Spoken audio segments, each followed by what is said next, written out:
Another dramatic day at the St. Louis Board of Aldermen ended with an anticlimactic finish. A total of 7 different proposals to slice up the city's $294 million in Rams money all stalled on the floor before they could get to a vote. Our political editor Mark Maxwell has been covering the high-stakes debate during these last several days of tension. Mark.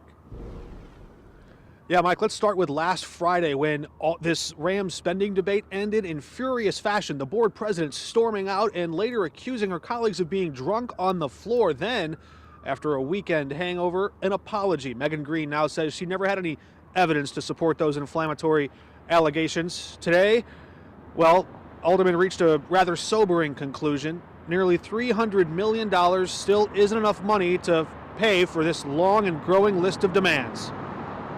Friday was hard. It is nasty work, as a young kid say.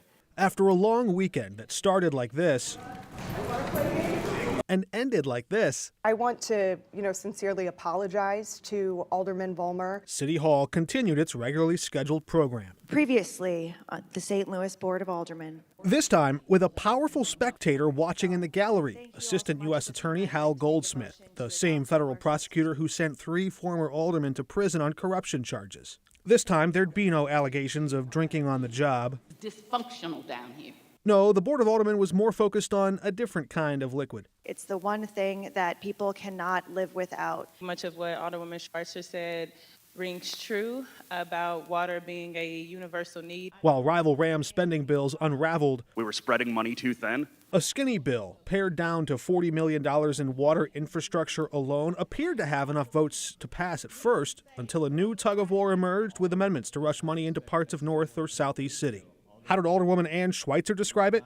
Throwing around millions of dollars like they were Mardi Gras beads. And it is kind of a slap in the face for me as a black alder to hear from my colleagues, but let's not do that right now. Let's just do water. And the reality is, us giving $40 million right now to water after we just raised people a water bill is still going to be, a pun on words, a drop in the bucket to water. They need ultimately 400-some million. We have billions and billions and billions of dollars of need, and this is a few hundred million.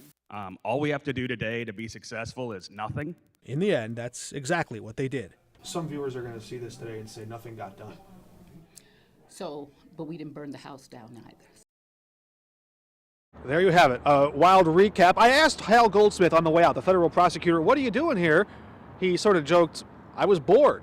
I pressed him farther, wait a minute, he said, well, you're here. I said, yeah, this is my job. What's your job again? And he sort of demurred. He said he couldn't comment on what exactly he was doing here. If he was trying to send any message to remind aldermen that the feds are watching, that message was received. Live downtown, Mark Maxwell, 5 on your side.